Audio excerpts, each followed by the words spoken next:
बिस्मिल्लाहिर्रहमानिर्रहीम। अस्सलाम वालेकुम नाज़रीन, आप देख रहे हैं प्रोग्राम कड़वी बात और मैं हूं जुल्फ़कार मीर। नाज़रीन, आज 8 मार्च है और आज पाकिस्तान समेत पूरी दुनिया में ख़वातीन का आलमी दिन मनाया जा रहा है। इस दिन का आगाज़ वैसे तो 1975 में हुआ, जब अक़वाम मुत्तहिदा के ज़ेर एहतमाम बाकायदा तौर पर पूरी दुनिया में इसको मनाना शुरू किया गया, लेकिन इसका आगाज़ 1908 में न्यूयॉर्क से हुआ। और हैरत की बात यह है कि उस वक्त ख़वातीन के हकूक़ नहीं बल्कि मज़दूर तंजीम के तौर पर इस जद्दोजहद को आगे बढ़ाया गया। बताया जाता है कि 1908 में न्यूयॉर्क का शहर था और 15,000 के करीब ख़वातीन थी जो वोट का हक़ और जबरी मजदूरी और दीगर जो अपने हकूक़ है उसके लिए बाहर निकली। और फिर बतदरीज ये जद्दोजहद चलती रही और बिलाखिर 1975 में इसे आलमी दिन के तौर पर मनाया जाता है। आज पाकिस्तान में भी, और ख़ास तौर पर अगर मैं चकवाल की बात करूँ तो मुतअद्दिद तकरीबात का इनेकाद किया गया। इस पर कोई दो राय नहीं है कि वो माशरा तरक्की नहीं कर सकता जहाँ पर ख़वातीन को तरक्की करने के मौक़े मुयस्सर ना हो, जहाँ पर मुख्तलिफ़ शोबाए ज़िंदगी में वो अच्छी तरह और आज़ादी के साथ वो परफॉर्म ना कर सके, वो कारकर्दगी ना दिखा सके, तो वो माशरे तरक्की नहीं करते।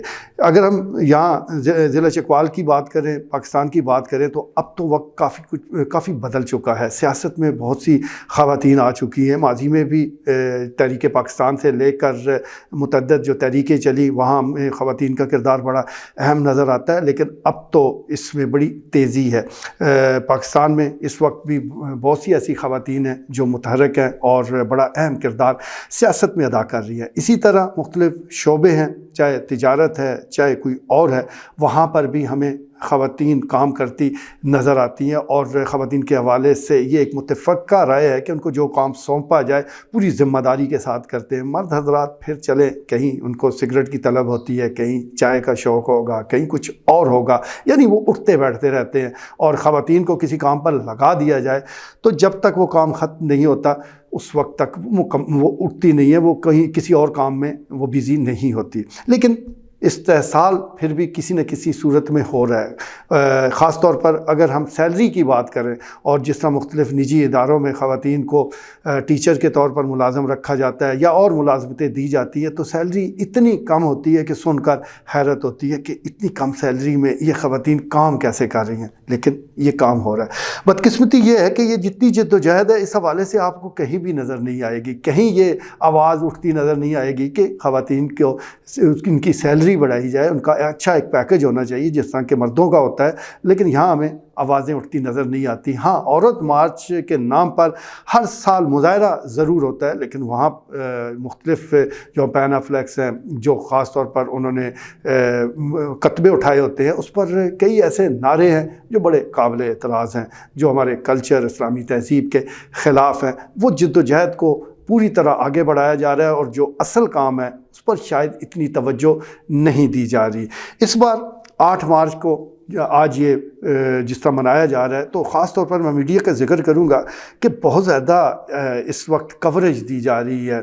जितनी भी तकरीबात हुई हैं, सरकारी सतह पर भी तकरीबात का इनेकाद किया गया। यहाँ पर गवर्नमेंट कॉलेज बराए ख़वातीन में यौम ख़वातीन के हवाले से एक सेमिनार का इनेकाद हुआ। इसी तरह DC ऑफिस के सब्ज़ाज़ार पर कौमी तरक्की में ख़वातीन के किरदार के उन्वान से एक तकरीब का इनेकाद किया गया और मुल्क के दीगर हिस्सों से भी इसी किस्म की इत्तलात आ रही हैं। तो ये बड़े खुशाइंद है, बड़ी अच्छी बात है, ये हर साल होना चाहिए। लेकिन ज़रूरत इस अमर की है, ये ख़वातीन को भी जहन में रखना चाहिए कि ये जो तहरीक है ये डी ट्रैक ना हो, ये इसमें कोई ऐसे मुतालबात शामिल ना कर दिए जाएँ कि जो कि हमारी सकाफ़त, हमारे दीन के ही ख़िलाफ़ हों, क्योंकि फिर ये मामला कहीं और निकल जाएगा और जो असल ख़वातीन के मसाइल हैं वो धरे के धरे रह जाएंगे। तो इस सिलसिले में ज़रूरत इस अमर की है कि हुकूमत हो, निजी शोबा है, सिविल सोसाइटी है और ख़वातीन की जो तंजीमें हैं वो फोकस्ड रहें, वो देखें कि कहाँ कहाँ ख़वातीन का वाकई ही इस्तेहसाल किया जा रहा है। एक नुक्ते की तरफ मैंने आपकी तवज्जो मबज़ूल कराई है।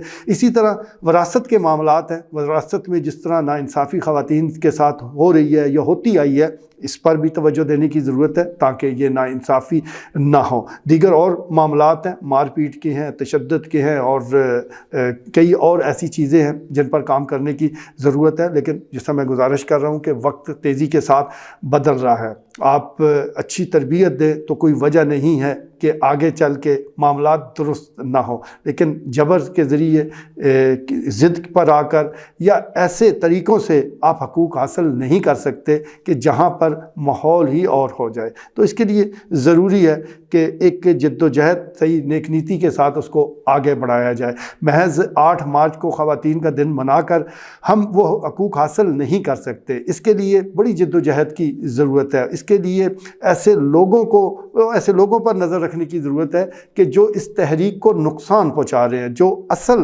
کام ہے اس کی طرف توجہ نہیں دلاتے، بلکہ ایسے کام جن کا کوئی تعلق واسطہ ہی نہیں بنتا ہمارے معاشرے کے ساتھ، اس پر زیادہ فوکسڈ رہتے ہیں، اس پر زیادہ جد و جہد کرتے ہیں۔ آپ جب بھی ٹی وی دیکھیں تو آپ کو یہ نظر آئے گا کہ آج بھی جو عورت ہے، وہ چاہے یورپ کی ہو، امریکہ کی ہو، مڈل ایسٹ کی ہے یا پاکستان کی ہے، وہ حقوق مانگتی نظر آئے گی۔ پاکستان میں جو عورتیں جد و جہد کر رہی ہیں وہ یورپ کی مثال دیں گی کہ وہاں عورتیں آزاد ہیں، اور جو وہاں کی عورتیں ہیں وہ بھی حقوق مانگتی نظر آتی ہیں۔ تو پھر یہ آزاد معاشرہ ہے کہاں؟ تو مدر پدر آزادی تو کہیں بھی نہیں ملتی۔ جتنا مرضی معاشرہ آزاد ہو، حدود و قیود ضرور ہوتی ہے، کچھ نہ کچھ وہاں پابندیاں رہتی ہیں، وہ چاہے یورپ ہو، چاہے مڈل ایسٹ ہے، پاکستان ہے۔ لیکن اصل بات یہ ہے کہ جو رشتوں کا تقدس ہے وہ کسی صورت پامال نہیں ہونا چاہیے۔ ایک حقدار ہے، اس کو اس کا حق ملے، اور وہ چاہے بہن ہے، بیٹی ہے، بیوی ہے، اس کو سارے حقوق ملنے چاہیے۔ لیکن پھر وہی آخر میں گزارش کروں گا کہ اس تحریک کو صحیح ٹریک پہ رکھنے کی ضرورت ہے، اس کو صحیح طریقے سے آگے بڑھایا جائے تو تبھی متعلقہ جو ٹارگٹ ہیں وہ حاصل ہو سکتے ہیں۔ آج کے لیے اتنا ہی، اجازت دیجیے، اللہ نے کے بعد۔